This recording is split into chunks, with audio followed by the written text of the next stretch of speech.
Flames licked the skies of Rome with a ravenous fury, a furnace of orange rage devouring the mother city of the world for 6 days and 7 endless nights. One hears not only the crackling of ancient timber, but the hissing sound of marble splitting under the heat, the roar of entire blocks of wooden insulae collapsing at once. The air, thick and suffocating, carries the screams echoing through the overcrowded alleys, the pungent smell of panic, burnt flesh and ash. Marble temples built by generations to last an eternity, like the temple of Jupiter Stator, fall in clouds of incandescent dust, turning the sacred into the profane. From the safe balconies of his palace, a 26-year-old man with copper hair and pale eyes observes the chaotic spectacle. History will whisper that he ascended a private tower, donned his stage costume, and, accompanied by his lyre, sang of the fall of Troy, seeing in the smouldering ruin of his own people a perverse and grand inspiration for his art. This is the apex of madness and magnificence, the event that will forever seal the legend of Nero, the emperor, the artist, the incendiary, the monster. He was born Lucius Domitius Ahenobarbus in 37 AD in the coastal town of Antium under a dark omen. His father, Gnaeus Domitius Ahenobarbus, a man known for his brutality, allegedly declared that any son born to him and his wife, Agrippina the Younger, was destined to be detestable and to bring about a public disaster. Nero's mother, the great-granddaughter of the divine Augustus, was a woman forged in the crucible of betrayal and survival, whose relentless ambition saw in her son the perfect tool to reclaim her lineage's glory and power. The political environment of the Julio-Claudian dynasty was a web of poison, exile, and summary executions. Exiled as a child to a barren island by his uncle, the Emperor Caligula, Nero learned the most crucial lesson from an early age. Survival in the imperial family depended on cunning, an impassive face, and the ability to mask one's true intentions under a veil of harmless mediocrity. His childhood was not one of affection, but of strategic calculation, a silent and perilous preparation for the throne his mother coveted for him with an almost religious intensity. When Agrippina, in an audacious power play, seduced and married her own uncle, the aging Emperor Claudius, Nero's path to power was paved with gold and intrigue. Adopted by Claudius, his name was changed to Nero Claudius Caesar Drusus Germanicus, eclipsing the emperor's biological son, Britannicus. His education was then entrusted to a pair of remarkable and contradictory men. The Stoic philosopher Seneca, who sought to mold his mind with rhetoric, morality, and the pursuit of virtue, and the pragmatic Praetorian prefect Sextus Afranius Burrus, who taught him the art of military administration and the harsh realities of politics. This was the duality that defined his adolescence.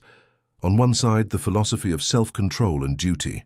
On the other, the boundless ambition of his mother, who smothered him with her presence and a growing, overwhelming passion for the Hellenic arts, music, poetry, acting, and chariot racing, activities considered profoundly unworthy and decadent for an heir to the throne of Rome. At the age of 16, in 54 AD, following the sudden and highly suspicious death of Claudius, poisoned by a plate of mushrooms Agrippina served him, Nero ascended to the throne. The first 5 years of his reign, the Quinquennium Neronis, were widely celebrated as a golden age of stability and good governance. Guided by the wisdom of Seneca and the loyalty of Burrus, he presented himself to the Senate as a moderate leader, promising to restore the body's authority and to rule with clemency, reducing taxes and limiting abuses of power. The Roman people, tired of Caligula's eccentricities and Claudius's weakness, saw in their young emperor the promise of a new Augustus. However, behind the scenes, Agrippina's controlling influence became an unbearable shadow. She wanted to be co-empress, to appear on coins, to dictate policy. The conflict between mother and son, between the creator and her creation, was inevitable and heading towards a tragic conclusion. In 59 AD, the tension culminated in one of the darkest and most defining acts of his reign, matricide. Obsessed with ridding himself of Agrippina's control, Nero planned what he imagined to be a perfect, blameless murder. He invited her to a conciliatory banquet and sent her home on a boat specially designed to collapse at sea. But Agrippina, a born survivor, swam to shore. Upon receiving the news that she had survived, Nero panicked. Fearing she would denounce him, he abandoned subtlety and sent assassins to finish the job. It is said that upon seeing the armed men, she exposed her womb and cried, "Strike here." For this womb carried Nero. This act, the breaking of the most fundamental Roman taboo, marked a point of no return, leaving him haunted by nightmares and a paranoia that would consume him for the rest of his life. Free from the specter of his mother, Nero's true nature blossomed without restriction. He dove headfirst into his artistic passions, shattering centuries of aristocratic tradition by performing publicly on stages throughout Italy. He sang his own poems, acted in Greek tragedies, and competed in chariot races, seeking the applause of the masses, who adored him for this unprecedented familiarity. For him, art was not a pastime, but the essence of existence, and the Roman Empire was his grand stage. This obsession, however, was viewed by the senatorial elite as a terminal and shameful decay. While the people acclaimed him at his festivals, senators whispered in the corridors of power, seeing in his behavior irrefutable proof that he was an Oriental tyrant, a Hellenophile unfit to rule the sober and martial Rome. Then came the Great Fire of 64 AD, a disaster that would redefine his image for posterity. Although evidence suggests he was in Antium when the fire started, and that he returned to organize relief efforts, opening his palaces to the homeless, the rumor that he fiddled while Rome burned spread like wildfire.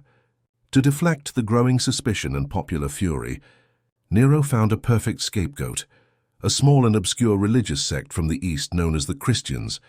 Despised for their refusal to worship the Roman gods, he accused them of starting the fire and subjected them to spectacular tortures and sadistic public executions, using them as human torches to light his nocturnal gardens, a calculated act of cruelty that marked the beginning of the first major Roman persecution of this new and misunderstood faith.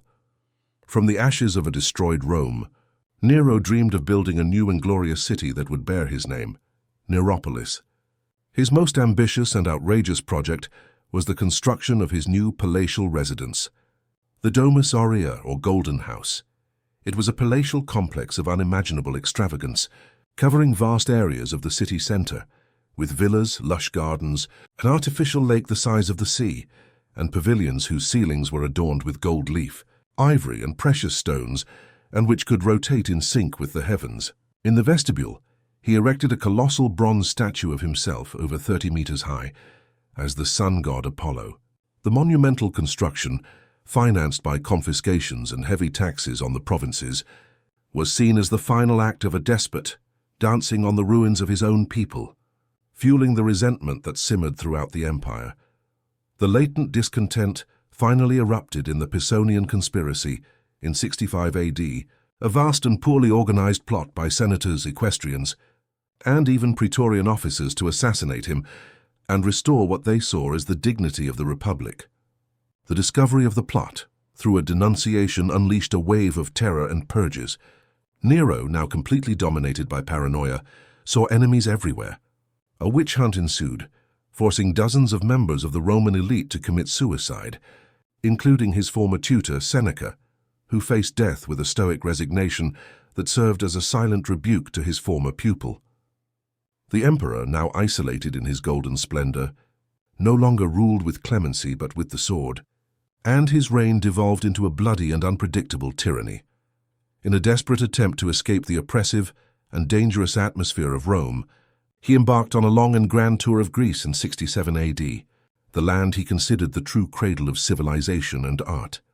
There, he completely indulged his desires, competing in all the great artistic and athletic festivals, Olympic, Pythian, Isthmian, receiving over 1,800 victory crowns, often after intimidating or bribing the judges. It was a personal triumph that he considered the pinnacle of his career in life. For the Roman generals and governors, however, it was the final humiliation, their emperor, the commander-in-chief, behaving like a mere itinerant actor, while the empire's borders faced real threats. The end, when it came, was swift and merciless. While he reveled in Greece, the western provinces, exhausted by his fiscal mismanagement and erratic behavior, began to rebel. First Gaius Julius Vindex in Gaul, then Servius Sulpicius Galba in Hispania, and finally Lucius Clodius Macer in Africa rose up against him. Galba, an old and respected senator, marched on Rome with his legions, Returning in a panic, Nero found the city turning against him, support evaporating like morning mist. The Praetorian Guard, bribed by Galba's agents, abandoned him. The Senate, sensing the decisive shift in the wind, gathered its courage, and for the first time in Roman history, declared him a hostis publicus, a public enemy, sentencing him to death by flogging in the Forum. The master of the world was now a fugitive. He fled Rome in disguise, with a small group of loyal freedmen, an emperor reduced to a terrified man riding through the night. Taking refuge in the suburban villa of one of his freedmen, he trembled at every sound, imagining his pursuers. Upon hearing the approaching horsemen sent to execute him, his courage failed him. He hesitated, weeping, unable to take his own life, lamenting the mediocrity of his end. With the help of his secretary, Epaphroditus, who guided his hand, he finally plunged a dagger into his throat, whispering his last unforgettable words, "Qualis artifex pereo." What an artist dies in me. It was his final self-assessment, not as an emperor but as a performer. In the final act of his own tragedy, Nero died at the age of 30, on June 9, 68 AD, and with him ended the Julio-Claudian dynasty, the lineage of Augustus that had ruled Rome for a century. His death did not bring peace but chaos. The empire was plunged into a bloody civil war, the infamous Year of the Four Emperors, as rival generals fought for the vacant power. The Senate, exultant, ordered the damnatio memoriae, the official condemnation of his memory, and his decrees were revoked. Workers were sent to chisel his name from monuments and arches, and his statues were torn down, in an effort to erase his existence from history. To the senatorial elite who wrote that history, he was the embodiment of tyranny, cruelty, and depravity. However, for many among the plebs of Rome and in the eastern provinces, he remained a popular figure, remembered for his grand games, his spectacles, and his populist generosity. For many years after his death, anonymous hands continued to place flowers on his tomb. More strangely, the legend of Nero redivivus arose, the persistent belief that he had not truly died and would one day return from the east to reclaim his throne. Several impostors emerged over the years, capitalizing on this messianic hope. He was the last of the Caesars, a figure of staggering contradictions, whose genuine passion for art collided catastrophically with the demands of absolute power. A visionary builder and a paranoid murderer, an artist in search of universal applause, and a tyrant who left an empire in flames, plunged into anarchy. His life and reign became a timeless cautionary tale about the corrupting nature of unchecked power, a tragic story where the fine line between genius and madness dissolved completely under the weight of a crown and the deafening applause of the crowd.